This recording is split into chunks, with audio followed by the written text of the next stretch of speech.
جو ہے وہ خصوصاً متوسط طبقے کی پہنچ سے باہر ہو گئے، چاہے دکاندار ہے، چاہے زمیندار ہے، چاہے صنعت کار ہے، چاہے کاشتکار ہے، کوئی بھی ہے وہ بجلی کے بلوں کے بوجھ کے تلے دب کے تباہ ہو گیا۔ جو انڈسٹریلسٹ ہیں، آپ فیصل آباد میں چلے جائیں، میجورٹی آپ کی صنعتیں بند ہو گئی ہیں۔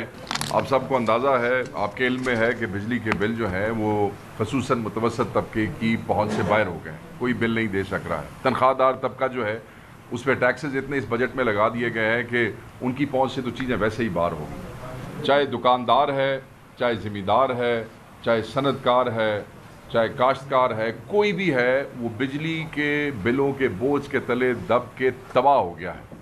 میں زمیندار سے شروع کر لیتا ہوں، میں تھوڑی سی بات کروں گا سر۔ زمینداروں کے ساتھ آپ نے گندم کے اسکینڈل میں جو کیا ہے وہ تب سے ادھار پہ چل رہے ہیں۔ اس وقت انہوں نے اپنا بیج، اپنی کھاد، اپنی پیسٹی سائیڈ، یہ سب کا سب ادھار کے اوپر لیا، اور اس کے بعد جس وقت فصل آئی اور پھر فصل کی جو قیمت والا اسکینڈل آپ کے سامنے ہوا، جو کھربوں روپے کا وہ جو کھانچا یہاں پہ لگا، وہ بیچارے وہ اس ادھار سے نکل ہی نہیں پا رہے تھے کہ اس کے بعد یہ بجلی کا بل جو ہے پہلا اور اب دوسرا تباہ و برباد ہو گئے ہیں۔ جو انڈسٹریلسٹ ہیں، آپ فیصل آباد میں چلے جائیں، میجورٹی آپ کی صنعتیں بند ہو گئی ہیں۔ بہت سے بڑے بڑے صنعت کار ہیں، وہ افورڈ کر سکتے ہیں، وہ جا کے کوئی بنگلہ دیش جا رہا ہے، کوئی دبئی بیٹھ گیا ہے، کوئی سری لنکا میں چلا گیا ہے، ان کے کام چل رہے ہیں۔ مگر جس وقت یہاں پہ ایک فیکٹری بند ہوتی ہے، اس کا مطلب ہے ایک ایوریج فیکٹری میں 500 سے 700 کے قریب ورکر جو ہے وہ بے روزگار ہو جاتا ہے۔ ہم آ جاتے ہیں دکانداروں کی طرف۔ اگر کسی دکاندار کے پاس 4 ملازم تھے تو اس نے 3 نکال دیے ہیں، وہ 1 پہ آ گیا ہے۔ اس کا جو سامان وہ رکھتا تھا اس کی پیمنٹس واپس نہیں کر سک رہا ہے۔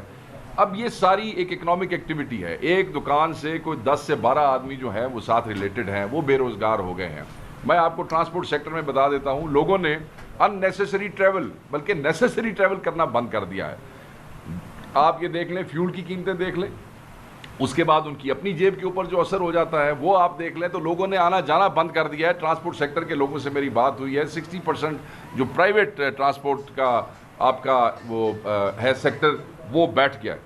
یہاں پہ میں اخبار میں اس دن پڑھ رہا تھا کہ پچھلے 31 دنوں میں 1733 ارب روپے کا قرضہ لیا گیا ہے۔ آج آ کے یومیہ 56 ارب بن جاتا ہے جو قرضہ لیا گیا۔ وہ قرضہ کس لیے لیا جا رہا ہے؟ پھر آپ اخبار میں پڑھتے ہیں، وہ کہتے ہیں کہ پنڈی سرکٹ ہاؤس کا فرنیچر لیا گیا جی 10 کروڑ روپے کا، پھر وہ 72 ارب۔ پھر وہ کہتے ہیں کہ چیف منسٹر کی گاڑی کے لیے ٹائر خریدے گئے ہیں کروڑوں روپے کے۔ پھر وہ کہتے ہیں کہ تزئین و آرائش جو ہے اس کے اوپر کروڑوں روپیہ لگا جا رہا ہے۔ پھر وہ کہہ رہے ہیں کہ سڑکیں جو ہیں ارکے گلاب سے دھوئی جا رہی ہیں، اتنے روٹی ساڑھے کو کھاڑنے کوئی نہیں ہے، بندے اتنے بھوکے مر رہے ہیں۔ لوگ اس وقت اپنی چیزیں بیچنے پہ مجبور ہو گئے ہیں۔ زمیندار اپنے قلعے بیچ کے اپنا بل ادا کر رہا ہے، دکاندار اپنا گھر بیچ کے اپنا بل ادا کرنے کی کوشش کر رہا ہے۔ لوگ ذہنی مریض ہو گئے ہیں۔ آپ کا میڈیا دکھاتا ہے، انٹرویوز دکھاتا ہے، لوگ خودکشیاں کرنے کے لیے تیار ہیں۔ بازاروں کے اندر اکنامک ایکٹیویٹی ختم ہو گئی ہے۔ دکاندار کی شکل آپ دیکھیں، اس کے پاس جا کے بات کریں تو وہ آپ کو بتاتا ہے کہ گاہک دیکھے ہوئے اس کو عرصہ ہو گیا ہے۔ میں یہ سمجھتا ہوں کہ یہ نہ صرف یہ رسک بجلی کے حوالے سے تو ہے، لوگ ذہنی مریض تو بنتے جا رہے ہیں، اور آپ کو پتہ ہے معاشی کرائسس بندے کو کیا کچھ کرنے پہ مجبور کر دیتے ہیں۔ جیسے عمر بھائی نے کہا، یہ سیکورٹی رسک بھی ہے۔ سیکورٹی رسک ایسے ہے کہ جیسے جب ہر چیز تباہ ہو جائے گی اور ہر چیز آپ کے ہاتھ سے نکل جائے گی، آپ کا ڈیفنس یہ آپ کس طریقے سے انشور کریں گے؟ پاکستان کے دفاع کو آپ کس طریقے، ایک ایسا ملک جس کا بچہ پریکٹیکلی مقروض ہوتا جا رہا ہے۔ اور بجلی کا بل آتے ساتھ بہت سے اخبارات میں نے یہ بھی پڑھا ہے کہ بہت سے علاقوں میں خودکشیاں ہو چکی ہیں۔ یہ صرف ٹی وی پہ کوئی تھریٹس نہیں ہے، انہوں نے ہمارا لائیولی ہوڈ تباہ کر دیا ہے۔ انہوں نے ہمارے غریب آدمی کے چہرے سے مسکراہٹ چھین لی ہے۔ بچے اپنے ان کے والدین بچوں کے اسکولوں کی فیسیں ادا نہیں کر پا رہے ہیں۔ پرائیویٹ یونیورسٹیوں کے اسٹوڈنٹ سے میری بات کی ہوئی ہے، وہ اپنے لوگوں نے اپنے بچوں کو پرائیویٹ یونیورسٹیوں سے نکال لیا ہے کیونکہ وہ افورڈ نہیں کر پا رہے ہیں۔ یہاں پہ سب سے بڑا ظلم یہ ہے کہ واپڈا کے دفتروں کے باہر آپ جائیں تو لائنیں لگی ہوئی ہیں، بل لے کے لوگ قسطیں کروانے کے لیے کھڑے ہیں، واپڈا قسطیں نہیں کر کے دے رہی ہے۔ کوئی ایس ڈی او کے آفس کے باہر ذلیل ہو رہا ہے 10 دن سے، کوئی ایکسین کے آفس کے باہر ذلیل ہو رہا ہے، کوئی ایم پی ایس کے ڈیروں میں بیٹھے ذلیل ہو رہے ہیں۔ ہمارے پاس لوگ پنجاب میں آیا کرتے تھے تھانے کچہریوں کے کام لے کے کہ جی پولیس سے یہ کام ہے، پولیس سے وہ کام ہے۔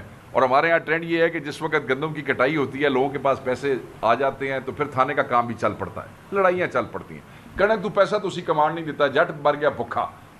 اب اس کے پاس کھانے والا کام تو نہیں ہے, جو راس آ رہ گیا وہ واپڈا نے وہ جیبیں خالی کرنی شروع کر دی ہیں.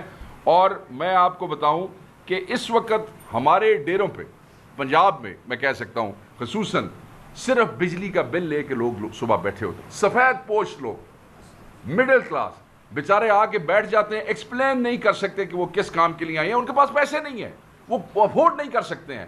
اور 4-4 مہینوں کے جو ہیں وہ میں یہ سمجھتا ہوں کہ یہ ملزم نہیں ہے. عمر بھائی نے کہا, میں تھوڑا سا آگے جاؤں گا جی, یہ مجرم ہے اس قوم کے. جتنی خودکشیاں ہو رہی ہیں, جتنے لوگ بھوک مر رہے ہیں, جتنے لوگوں نے اپنے بچے اسکول سے نکالے ہیں, جتنے لوگوں کے بچے یونیورسٹیوں سے نکل آئے ہیں, جو اپنی بچیوں کی شادیاں نہیں کر پا رہے ہیں, جو لوگ تو ایسے بھی ہیں جی اپنے بزرگوں کی آخری رسومات ادا کرنے کے لیے ان کے پاس پیسے نہیں ہیں کیونکہ ہر چیز جو بلوں میں چلی ہے. یہ ان سب کے مجرم ہیں. یہ پاکستان کے ہر بچے کے مجرم ہیں, یہ ہر ذمہ دار کے مجرم ہیں, یہ ہر دکاندار کے مجرم ہیں, اور یہ وہ مجرم ہیں جن کو سزا ملے گی. اور میں ان کو تنبیہ کرنا چاہتا ہوں کہ یہ ڈریں کہ بجلی کے بلوں میں اضافے سے جو عذاب انہوں نے اس قوم پہ نازل کیا ہے, جب یہ عوام اپنے ان مجرموں کا گریبان پکڑے گی تو ان کو بچانے والا اس ملک میں کوئی نہیں ہوگا. میں یہ سمجھتا ہوں کہ اس حکومت کو فوری چاہیے کہ یہ بجلی کے بلوں میں اس کی قیمت میں اضافے کو ختم کرے, جیسے بھی کرے. اگر تم لوگوں کے پاس اپنی عیاشیوں کے لیے پیسے ہیں, ادھار لے کے اپنی عیاشیوں پہ پیسے لگا رہے ہو, تو وہ پیسہ عیاشیوں پہ لگانے کے لیے کی بجائے اس کو کم کرو, اس سے پہلے کہ تم برباد ہو جاؤ. کسانوں کو ZTBL نہیں بیٹھنے دیتا جی, زرعی بینک کے قرضے لے گئے ہیں. آپ کو پتا ہے کہ ہر ذمہ دار جو ہے اس نے قرضہ لیا ہوا ہے, اور اب وہ کرکیاں ہو رہی ہیں. اور اس کے لیے جب ان سے بات کی جاتی ہے تو وہ کہتے ہیں کوئی قانون ایسا نہیں ہے جس کے اوپر آپ ان کو چھوڑ سکیں. یہ جو ہمارا ابھی جمعے کو پروٹیسٹ ہوا, جس میں پاکستان بھر میں جہاں پہ ان کی حکومتیں تھیں, صوبائی حکومتیں تھیں, وہاں پہ ڈیٹینشن آرڈرز 9 مئی کے بعد پہلی دفعہ پنجاب کے ضلعوں میں پولیس نے ڈیٹینشن آرڈرز نکالے ہیں.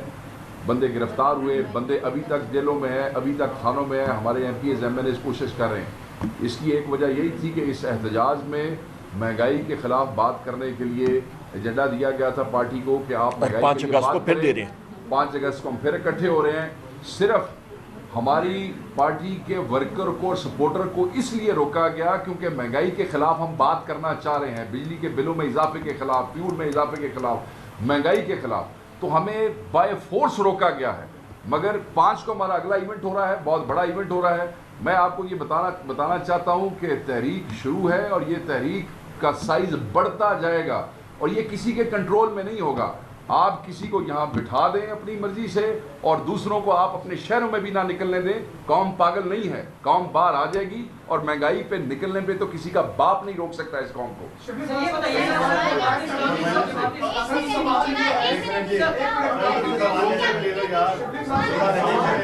یہ ان کا لے لیں سوال, آپ لے لیں. آپ ان کے بعد آپ کریں, آپ دیں میڈم بات کریں.